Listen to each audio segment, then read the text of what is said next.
So then 74, your UCLA career came to an end, and it was out onto the beach. So then, like I said, I wanted to play. I went out for the national team, and if I'd have made it, I would have just stayed playing indoors. But I got cut, and I just said, okay, that's it. I'm never playing indoor volleyball again. I just went to the beach, and that's when we were starting to get good. I'd won an Open in 73, and then in 74, I won one or two. I won one with Greg, and then what really happened, everything's kind of a blur. My memory's not the best. I forget a lot of tournaments and stuff, but I do remember this. Von Hagen in 74, I played with Ron, and we went down to San Diego. It's the first time we ever played together. We went to San Diego, and we won the San Diego. I don't know if it's Mission Beach or Ocean Beach, but we won the tournament. So the next week, there's no tournament. So myself and Greg Lee and Randy Niles and this other guy, we go to Catalina for the weekend because there's no tournament. So we go on this boat, we hang out for the weekend, and I'm assuming it's the Manhattan Open is the next weekend. I'm assuming I'm playing with Von Hagen. Well, Monday morning, Ron calls me and says, in his very slow thing, Jimmy, I'm going to play with Tom. I go, what? He goes, he practiced all week with the weekend with Tom, and he felt that was his best chance to win. So he decided to play with Shamalis in the Manhattan Open that year, right? So I end up playing with Greg, and we go to the finals. We play them in the finals of Manhattan in 74, and they beat us. And after that, it was like, okay, no matter what. Now, anytime they come down to the beach at Sereno, we're gonna kill them. It made me a better volleyball player because it got me angry, and now all I wanted to do was beat Von Hagen every time I played him. And that's when Greg and I started to get good. From 74, we won. We got second in the Manhattan, and then in 75 and 76 is when we won like 13 in a row. We became the best team on the beach by far. Yeah, you did. You won something like 25 out of 28 events that you competed again. Is that true? I don't know. Von Hagen told me the other day that, well, I don't know how Greg and I did. I just know Greg and I won 13 in a row between 75 and 76. And then in 77, I played the first three tournaments with Greg in 77, and we won all three. And then Greg went to Germany to play basketball, and I started to play with Marlo, the 7. So in 77, I played in 11 tournaments. I got 10 firsts and a second. And then Von Hagen told me that during that period, I played in 32 tournaments, and I won 27 of them. But between Greg and Marlo. Yeah, I think I read you played in 28 tournaments with Lee, and you guys won 25 of them. Unless yeah, well, Greg and I were. See, Greg was super confident in everything he does. He's like confident. So we got to the point where once you start beating teams, then they don't think they can beat you, and we would just roll through tournaments. And we were. What we would do is I could outlast all these other guys. So the whole game was who had the best ball control. We had the best ball control, and they served me. I was a really good passer. Greg was an excellent setter, so I was always getting the ball on top of the tape. Well, if I'm getting the ball on top of the tape, I'm going to beat you because I can move the ball around enough. I'm not a big bomb hitter, but I can move it to spots where you're not going to be able to dig it. And then I just wait for you to make a mistake. I'm going to dig you and get a point. We're going to outlast you. We're going to win.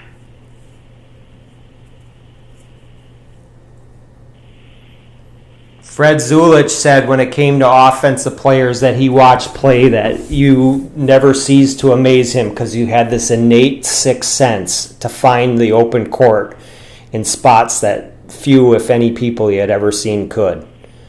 What do you attribute Well, that to? that's nice of him to say.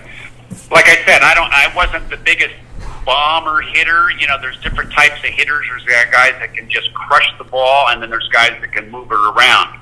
Von Hagen was really good at just moving the ball around when he's hitting. He didn't hit the ball so super hard, but he put it in spots where you aren't, and that's what you had to learn how to do. Plus, I think what really made me a lot better was 70, I don't know if it was 71 or something.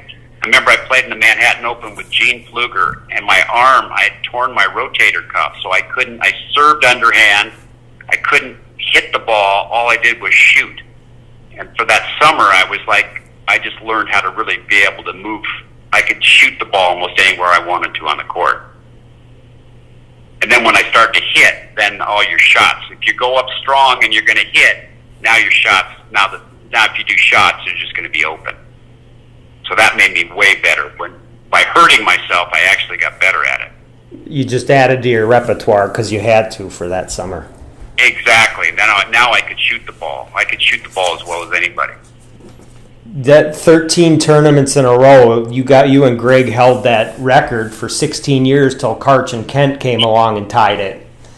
But what do you attribute your great success over that streak? I mean, you guys were just literally dominant and like nobody else, like just on fire. Well, we were better than everybody else. We had the best ball. Beach volleyball back the game that we used to play was all about who had the best ball control. Who could put the ball on the net most consistently was probably going to win the match. So, and we also were very good in the wind. When you have really good ball control, I want wind. I want the ball to be moving a little bit so I can control it. So what you're trying to do is we got to a point where we just knew we were going to win. Like, sometimes Greg would even try against certain teams. I'm always worried about we're going to lose. He just said, these guys are shitty, and we're going to beat them. Don't worry. It's not even it's a joke. We're going to beat them. And guys would just fold. After you put enough pressure on somebody, they're going to give out. So that's what we did. We would just keep going and going and going. And I could last a long time. Like I said, I'm the one that got served all the time. I got 90% of the serves when I played with Greg. Because Greg was one of the bigger guys. You know, he's 6'5", and you gave him a set on the net, and you weren't going to dig him. You just weren't going to dig him. So they all served me. Because I could get dug. I would get dug, but I'm going to outlast you. I'm not going to make mistakes. That was my idea. If I'm playing against somebody, you better play really, really good to beat me, because I'm not going to make as many mistakes. I'm not hitting balls out. I'm not hitting the net. I'm not making a lot of mistakes. I'm just going to control the ball, move it around, and let's see how long you can last. If you can outlast me, then maybe you can beat me. But at that one time, for those 13 tournaments in a row, nobody had a chance. We knew we were going to win. You pretty much had the same mindset that Von Hagen and Lang did, essentially. Then that's where I learned it. That's where I learned it, was from Von Hagen and Lang. That's what you did. You just tried to grind teams out, and you better play pretty damn good to beat me. If not, you're going to lose. And I learned it from Von Hagen and Lang. Well, it led to 48 Open wins over your career and five Manhattans, a couple World Championships. Yeah. That was a pretty damn good career, Jim. Well, in the 70s, I won more tournaments than anybody in the 70s. I looked that up one time. I don't know how many I won, but I won more than anybody else that played volleyball. I won more tournaments in the 70s. And that one run from when I was playing with Greg in 75 to 76, and then in 77, those 3 years, no one even came close. Those after parties that they would have in towns, people always talk about how much the lifestyle during that era was what it was all about, and the camaraderie between you all, and the traveling and crashing on someone's floor and the after parties, and it just became you knew exactly what to look forward to and what to expect. For those of us who weren't there to be a part of it, what was that whole scene like with amongst you guys as players and the traveling by car and crashing on the couch and winning a 6-pack or a 12-pack or a pair of sweats that didn't fit, and then hanging out with everyone the night afterwards, and throwing back beers. I mean, what was that like? It was a lifestyle. I mean, that's all I wanted to do was go to the beach and play beach volleyball. All through the 70s, that's pretty much what it was. You'd get to the beach at 8:30 in the morning, play games all day, go in the water, hang out, maybe play bridge once in a while, and then sit there and drink beers, watch the sun go down, and then get up and do it the next day. And then you'd look forward to your tournaments, and you always knew there was going to be parties at these tournaments. Like I said, up until about 73, I was more interested in the parties than I was in the volleyball almost. You go to San Diego, there was parties, it was the Featherstones. John and Fred would always have parties. Then if you went to Corona Del Mar, it was Woody Brooks. And then when you went to Santa Barbara, John Lee at Anomaly Acres, they had this place up there. And so you used to party with the guys you played with. There wasn't a lot, it was just, they were your friends. When I played against them, like when I played games, there was no way I was going to slap your hand as I crossed the net. I was, I might give you the finger, but I'm not going to say slap your hand and say, oh, come on, let's have a good match. So I'm trying to beat you. I don't want to talk to you. And then afterwards, it's all forgotten. Now you're going to play. The one thing that I do remember is they used to have they started tournaments up in Tahoe in 74 where they had money. And those were unbelievable. One summer I went up there 4 times, 3 times with Greg, 1 time with Marlowe. But one summer I drove up there 4 times in the summer to win $225. And those parties were unbelievable up there after the thing. So yeah, you hung out with guys. Guys were closer. It's more of a business now. We went to the beach, like I said, you got to the beach at 8:30 in the morning and you stayed till 7. And you played volleyball, and you sat in the sun, and you went in the water, and you drank your beers, and you hung out at the beach. Today, the guys go to the beach for 2 hours and do drills. They don't even play games; they do drills. Because I was coaching. I coached for about 10 years, and that's what you did. You went to the beach for 2 hours, 2.5 hours. You did drills. You did a little bit of scrimmaging. But that was it. Then you left, and guys either went to the gym or they did this other whatever they're doing. But it's a different deal. That was a lifestyle. The beach was it. That's what you did. And there was these unreal, beautiful girls at the beach, and it was just, I loved it, man. It was a different deal. Yeah, I heard you got your money's worth on the court and off the court. Let's just put it that way. Oh, I did. I wouldn't give it up for, that was a great time in my life. I didn't have any money. We were living, when I went to UCLA, I was on a partial scholarship my first 2 years, and I was living in the bottom of a frat house for $50 a month, driving a VW, worked at night a little bit. You didn't have any money, but you didn't need any money. You went to the beach and you hung out and you did your stuff. It was just a different way to do things. Now it's totally different. 5 Manhattans you won with 4 different partners. That's pretty impressive. I mean, Brighton, O'Hara, Karch and Kent are up there. One and Dodd won 5 in a row, 5 between them too. But they were all teams. I don't know. I think Von Hagen probably did it with different partners. Karch did it with different partners. But I did it with. Well, I run with Randy Stokos' first win was in '81. I won with him in Manhattan. I won it in '79 with St. John Smith. Then in '77, I won it with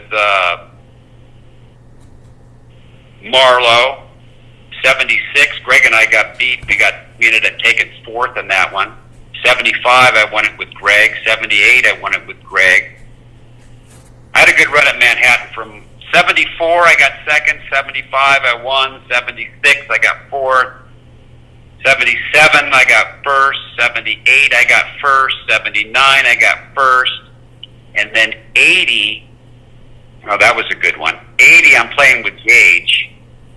And we're playing Obradovich and Stoklos for third place to get to the final. And I'm starting to cramp. I can feel it. It's a super hot day. And I'm cramping. And we're down 12-8. And I dug Obradovich like 4 times in a row and then cut. And we ended up winning the game 15-13. So I'm exhausted. And now we got to play the finals. So I said, okay, I got to go down to the water and cool off. Big mistake. I went to the water and I got into about my calves and my whole body cramped. I went down face first into the water, and this lady, luckily, was standing there, and she's a nurse, and she helped me out of the water, and she says, "Oh, you can't go in the water when your body's this hot, you'll cramp." And I had total cramps. Oh. So I'm going to play the final now, and Karch and St. John are on the court, and they are hitting balls straight down. They're all jacked up to play, right? They're in the final, and I'm on my way to the court, and that's back then there's no banners or anything, so people have beach chairs all around. It's probably 50 deep all the way around the court, and I got about 10 feet from the court, stepped over a chair, and went face first into the crowd. My body locked up, and I played 3 points, and I couldn't move. It's the only time I never was able to finish a tournament. Total body cramps. Oh, just a tough way to lose a tournament So like that. So I took Gage down. We got to the final, and then I couldn't play. That was the only time that ever happened. Is it true that when you went to go cash the check after you won with Stoklos that year at the bank, they asked you what you did for the city of Manhattan Beach to get a paycheck like that? You know, I don't remember. All I know is I that was the most money I'd ever won at that point. It was 80. That was 1981, and I think we won like $4,200. And Stoklos didn't want to cash the check, so I went in and cashed the check, and then I gave him the money because he didn't want to be, I think he was still in college at the time, so he didn't want anybody to know he won any money. But I don't really totally remember that, to tell you the truth. I do remember that was the most money I'd ever won, though. I think Stoklos said you told the teller that when they asked you, what do you do for the city of Manhattan Beach to get it paid like this, and you said, I dig ditches. That's possible. I don't know what I said, to tell you the truth. I hope who am I to get in the way of a good rumor? That's a great story either way. Well, let's just keep it that way. Yeah, it was a nice win. That was the most, like I said, the most money I'd ever won. In fact, there's a good one. In 1980, Gage and I played at Hermosa, and we beat Hovland and Dodd. St. John played in it. All the top teams at that time. 1980, we won that tournament, and we won a free pitcher at the poop deck and a frozen yogurt. 10 years later, that same tournament, the winners won $100,000. They each got $50,000. You guys laid the groundwork for that. I hope you remember that. It didn't help your bank account, but it sure helps the pride and memories. Yeah, you paved the way. It was, no, we played for. I played beach volleyball for the competition of playing against somebody and then going out and trying to beat them. And when I could beat them, then I was satisfied. That's why I played beach volleyball. It was for the competition. It wasn't for the money because there was no money. It was very little money, but you did it because that's what you wanted to do. I mean, that's what I was into back then. That was what I wanted to do, was play beach volleyball. And I learned that from Von Hagen. Von Hagen, like I said, was the first guy that ever really took it to the limit of he's going to train and he's going to be so good that that's what he wanted to do. Now, Ron had money. He came from some money, so he didn't have to work. But he was the first guy that really took it serious, and he was the best player. Von Hagen was unbelievable. I've heard that the look that he would have on his face when he would win a tournament spoke volumes. Like he was a little kid on Christmas, and like no amount of money could ever replace that. Because it wasn't about the money. It was about winning and beating people. That's what you did it for. Pride and bragging rights, John Lee always said. That's what it was. That's what you did it for. And you just, you always wanted to beat guys from other beaches. When you speak of other beaches now, if you had to list your 3 most memorable or 3 favorite wins that you had in your career, Jim, and you've had 48 of them, not including your 2 NCAA championships indoors, which 3 resonate the most with you? I don't know. Maybe winning the first Manhattan Open in '75 was a big deal, because now you've won the Manhattan Open, which was the best.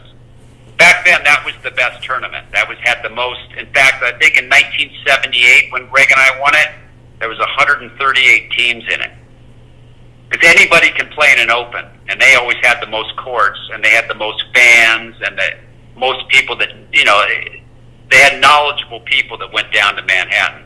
So if you won a Manhattan Open, that's what you were shooting for.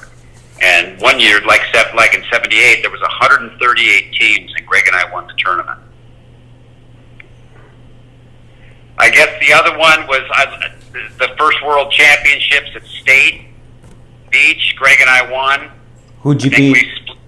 We won 25. That was the most money I'd ever won. We won $2,500. We split it, so we each won $1,250, and they had a phenomenal party after that one.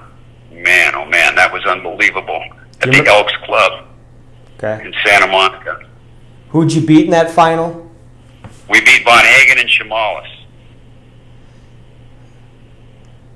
We had one rally that went over, I think Captain Jack said it went over 13 times. All I remember is Chamalis digging me, I'm digging, I dig one back, they dig, we dig. It went over 13 times, and in the 13th one, I dug the ball. Greg gave me a perfect set. I went up to jump, and the ball hit me in the back of the head.